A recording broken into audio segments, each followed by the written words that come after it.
लखनऊ के नौबस्ते मोहल्ले में एक मुंशी मैकूलाल मुख्तार रहते थे। बड़े उदार, दयालु और सज्जन पुरुष थे। अपने पेशे में इतने कुशल थे कि ऐसा कोई ही मुकदमा होता होगा जिसमें वह किसी न किसी पक्ष की ओर से ना रखे जाते हों। साधु संतों से भी उन्हें प्रेम था। उनके सत्संग से उन्होंने कुछ तत्व ज्ञान और कुछ गांजे चरस का अभ्यास प्राप्त कर लिया था। रही शराब, यह उनकी कुल प्रथा थी। शराब के नशे में वह कानूनी मसौदे खूब लिखते थे। उनकी बुद्धि प्रज्वलित हो जाती थी। गांजे और चरस का प्रभाव उनके ज्ञान पर पड़ता था। दम लगाकर वह वैराग्य और ध्यान में तल्लीन हो जाते थे। मोहल्ले वालों पर उनका बड़ा रोब था, लेकिन यह उनकी कानूनी प्रतिभा का नहीं, उनकी उदार सज्जनता का फल था। मोहल्ले के इक्केवान, ग्वाले और कहार उनके आज्ञाकारी थे। 100 काम छोड़कर उनकी खिदमत करते थे। वह नित्य कचहरी से आते ही अलगू कहार के सामने 2 रुपए फेंक देते थे। कुछ कहने सुनने की ज़रूरत ना थी। अलगू इसका आशय समझता था। शाम को शराब की एक बोतल और कुछ गांजा तथा चरस मुंशी जी के सामने आ जाता था। बस महफिल जम जाती। यार लोग आ पहुँचते। एक ओर मुवक्किलों की कतार बैठती, दूसरी ओर सहवासियों की। वैराग्य की और ज्ञान की चर्चा होने लगती। बीच बीच में मुवक्किलों से भी मुकदमे की 2-1 बातें कर लेते। 10 बजे रात तक वह सभा विसर्जित होती थी। मुंशी जी अपने पेशे और ज्ञान चर्चा के सिवा और कोई दर्द सिर मोल ना लेते थे। देश के किसी आंदोलन, किसी सभा, किसी सामाजिक सुधार से उनका संबंध ना था। इस विषय में वह सच्चे विरक्त थे। अदालत और शराब के सिवाय वह संसार की सभी चीज़ों को माया समझते थे। सभी से उदासीन रहते थे। चिराग जल चुके थे। मुंशी मैकूलाल की सभा जम गई थी। उपासकगण जमा हो गए थे। अभी तक मदिरा देवी प्रकट ना हुई थी। अलगू बाजार से ना लौटा था। सब लोग बार बार उत्सुक नेत्रों से ताक रहे थे। आज जीवन में पहला अवसर था कि मुंशी जी को इतना इंतजार खींचना पड़ा। उनकी प्रतीक्षाजनक उद्विग्नता ने गहरी समाधि का रूप धारण कर लिया था। कुछ ना बोलते थे, ना किसी की ओर देखते थे। समस्त शक्तियाँ प्रतीक्षा बिंदु पर केंद्रीभूत हो गई। अकस्मात सूचना मिली कि अलगू आ रहा है। मुंशी जी जाग पड़े। सहवासीगण खिल उठे। आसन बदलकर संभल बैठे। एक क्षण में अलगू आकर सामने खड़ा हो गया। मुंशी जी ने उसे डांटा नहीं। यह पहला अपराध था। इसका कुछ न कुछ कारण अवश्य होगा। उन्होंने अलगू के हाथ की ओर देखा। बोतल ना थी। विस्मय हुआ, विश्वास न आया। फिर गौर से देखा, बोतल ना थी। यह अप्राकृतिक घटना थी, पर इस पर उन्हें क्रोध न आया। नम्रता के साथ पूछा, बोतल कहाँ है? अलगू ने कहा, आज नहीं मिली। मैकूलाल, यह क्यों? अलगू, दुकान के दोनों नाके रोके हुए स्वराज वाले खड़े हैं। किसी को उधर जाने ही नहीं देते। अब मुंशी जी को क्रोध आया। अलगू पर नहीं, स्वराज्य वालों पर। उन्हें मेरी शराब बंद करने का क्या अधिकार है? तर्क भाव से बोले, तुमने मेरा नाम नहीं लिया? अलगू, बहुत कहा, लेकिन वहाँ कौन किसी की सुनता है। सभी लोग लौटे आते थे, मैं भी लौट आया। मुंशी, चरस लाए? अलगू, वहाँ भी यही हाल था। मुंशी, तुम मेरे नौकर हो या स्वराज्य वालों के? अलगू, मुंह में कालिख लगवाने के लिए थोड़े ही नौकर हूँ। मुंशी, तो क्या वहाँ बदमाश लोग मुंह में कालिख भी लगा रहे हैं? अलगू, देखा तो नहीं, लेकिन सब यही कहते हैं। मुंशी, अच्छी बात है, मैं खुद जाता हूँ, देखूँ किसकी मजाल है जो रोके। एक एक को लाल घर दिखा दूंगा। यह सरकार का राज है, कोई बदमिली नहीं है। वहाँ कोई पुलिस का सिपाही नहीं था? अलगू, थानेदार साहब खुद ही खड़े थे। मुंशी, थानेदार मेरे दोस्त हैं। चलो जी ईदू, चलते हैं। रामबली, बेचन, झिनकू सब चलो, एक एक बोतल ले लो, देखूं कौन रोकता है। मुंशी जी अपने चारों साथियों के साथ शराब खाने की गली के सामने पहुँचे तो वहाँ बहुत भीड़ थी। बीच में दो सौम्य मूर्तियाँ खड़ी थीं। एक मौलाना जामिन थे जो शहर के मशहूर मुजतहिद थे, दूसरे स्वामी धनानंद जो वहाँ के सेवा समिति के संस्थापक और प्रजा के बड़े हित चिंतक थे। उनके सम्मुख ही थानेदार साहब कई कांस्टेबलों के साथ खड़े थे। मुंशी जी और उनके साथियों को देखते ही थानेदार साहब प्रसन्न होकर बोले, आइए मुख्तार साहब, क्या आज आप ही को तकलीफ़ करनी पड़ी? मुंशी जी बोले, जी हाँ, पहले आदमी भेजा था, वह नाकाम वापस गया।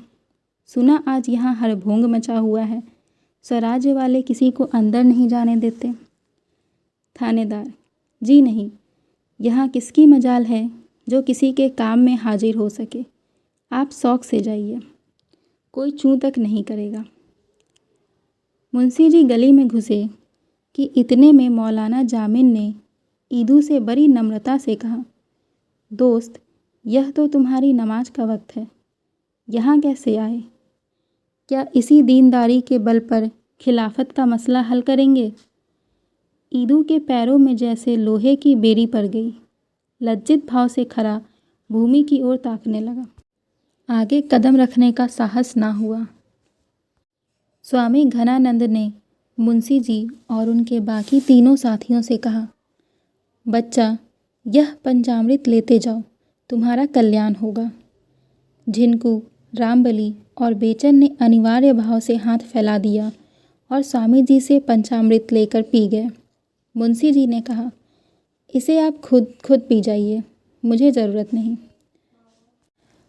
स्वामी जी उनके सामने हाथ जोड़कर खड़े हो गए और विनोद भाव से बोले, इस भिक्षुक पर आज दया कीजिए, उधर ना जाइए।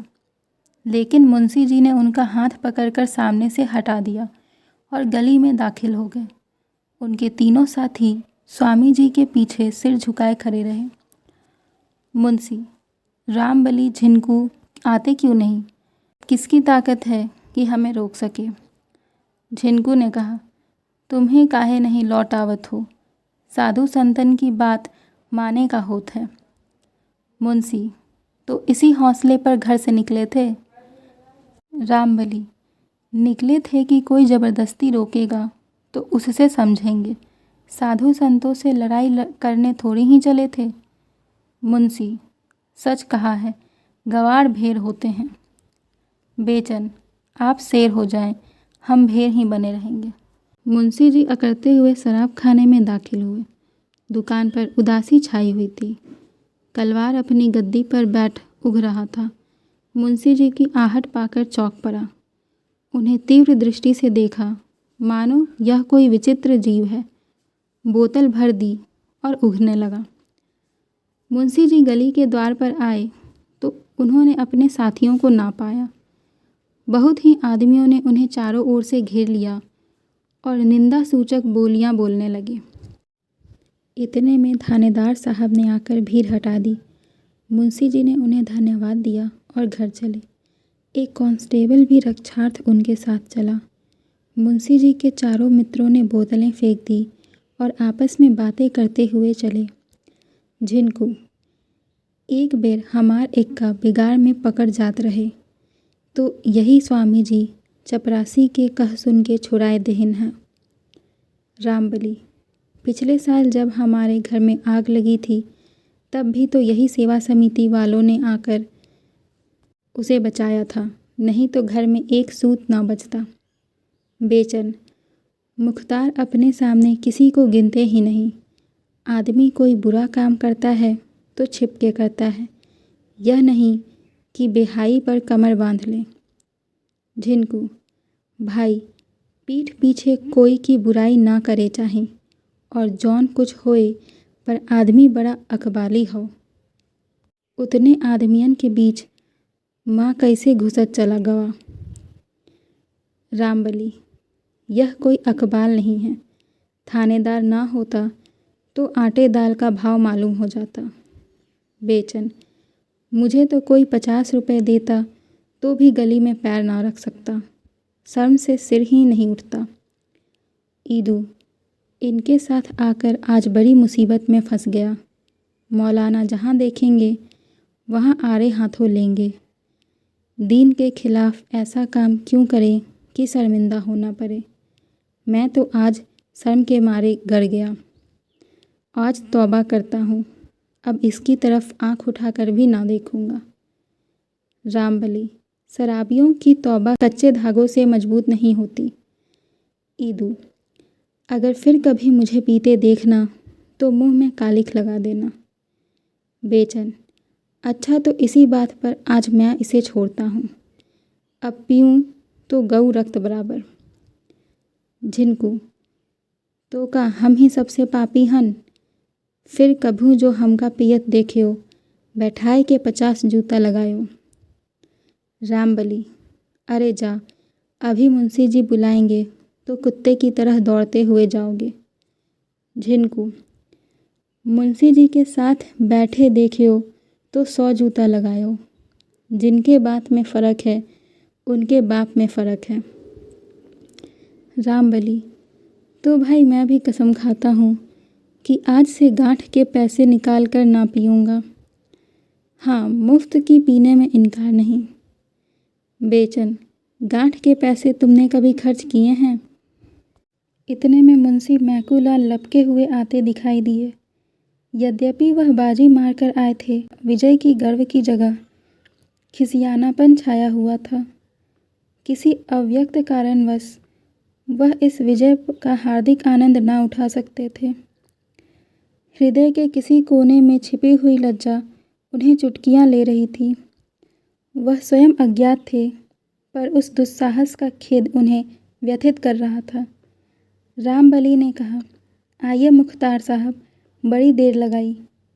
मुंशी तुम सब के सब गावदी ही निकले, एक साधु के चकमे में आ गए। रामबली इन लोगों ने तो आज से शराब ना पीने की कसम खा ली है।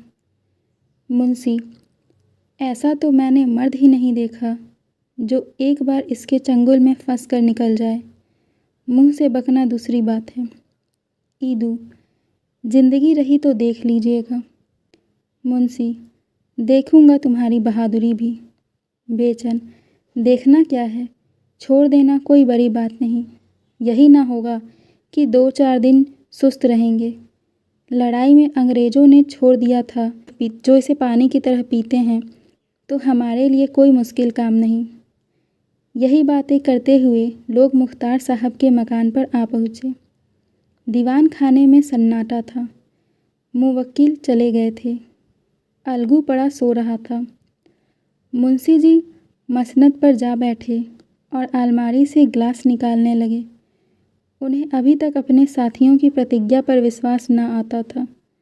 उन्हें पूरा यकीन था कि शराब की सुगंध और लालिमा देखते ही सबों के तौबा टूट जाएंगे। जहाँ मैंने जरा बढ़ावा दिया, वहीं सब के सब आकर डट जाएंगे और महफिल जम जाएगी। जब ईदू सलाम करके चलने लगा तो झिनकू ने अपना डंडा संभाला तो मुंशी जी ने दोनों हाथ पकड़ लिए और बड़े मृदुल शब्दों से बोले, यारो यूँ साथ छोड़ना अच्छा नहीं। आओ जरा आज इसका मज़ा तो चखो। ईदू आप ही को मुबारक रहे, मुझे जाने दीजिए। झिनकू हम तो भगवान चाहें तो एके नियर ना जाब, जूता कौन खाए। यह कहकर दोनों अपने अपने हाथ छुड़ाकर चले गए। तब मुख्तार साहब ने बेचन का हाथ पकड़ा जो बरामदे से नीचे उतर रहा था। बोले, बेचन क्या तुम भी बेवफाई करोगे? बेचन मैंने तो बड़ी कसम खाई है। जब एक बार इसे गऊ रक्त कह चुका हूँ तो फिर इसकी ओर ताक भी नहीं सकता। कितना ही गया बीता हूँ तो क्या गऊ रक्त की लाज भी ना रखूँगा। अब आप ही छोड़िए, कुछ दिन राम राम कीजिए। बहुत दिन तो पीते हो गए। यह कहकर वह भी सलाम करके चलता बना। अब अकेले रामबली रह गए। मुंशी जी ने उससे शोकातुर होकर कहा, देखो रामबली, इन सबों की बेवफाई। यह लोग ऐसे ढुलमुल होंगे मैं ना जानता था। आओ आज हम दोनों ही पीते हैं। आओ बैठ जाओ। रामबली, मैं तो हाजिर ही हूँ, लेकिन मैंने भी कसम खाई है कि कभी गांठ के पैसे खर्च करके ना पीऊँगा। मुंशी, अजी जब तक मेरे दम में दम है तुम जितना चाहो पियो, गम क्या है। रामबली, लेकिन आप ना रहें तब ऐसा सज्जन फिर कहाँ पाऊँगा। मुंशी, अजी तब देखी जाएगी, मैं आज मरा थोड़ी ही जाता हूँ। रामबली, जिंदगी का कोई एतबार नहीं, आप मुझसे पहले ज़रूर ही मरेंगे, तो उस वक्त मुझे कौन रोज़ पिलाएगा, तब तो छोड़ भी ना सकूँगा। इससे बेहतर यही है कि अभी से फ़िक्र करो। मुंशी, यार ऐसी बातें करके दिल ना छोटा करो। आओ बैठ जाओ, एक ही गिलास ले लेना। रामबली, मुख्तार साहब अब ज़्यादा मजबूर ना कीजिए। जब ईदू और झिनकू जैसे लतियों ने कसम खा ली, जो औरतों के गहने बेच बेच पी गए और निरे मूर्ख हैं, तो मैं इतना निर्लज नहीं हूँ कि इसका गुलाम बना रहूं। स्वामी जी ने मेरा सर्वनाश होने से बचाया, उनकी आज्ञा मैं किसी तरह नहीं टाल सकता। यह कहकर रामबली भी विदा हो गया। मुंशी जी ने प्याला मुँह से लगाया, लेकिन दूसरा प्याला भरने के पहले ही उनकी मदयातुरता गायब हो गई। जीवन में यह पहला अवसर था कि उन्हें एकांत में बैठकर दवा की भांति शराब पीनी पड़ी। पहले तो सहवासियों पर झुझलाए, दगाबाजों को मैंने सैकड़ों रुपए खिला दिए होंगे, लेकिन आज जरा सी बात पर सब के सब फिरंट हो गए। अब मैं भूत की भांति अकेला पड़ा हुआ हूँ, कोई हंसने बोलने वाला नहीं। यह तो सोहबत की चीज़ है। जब सोहबत का आनंद ही ना रहा तो पी कर खाट पर पड़े रहने से क्या फ़ायदा।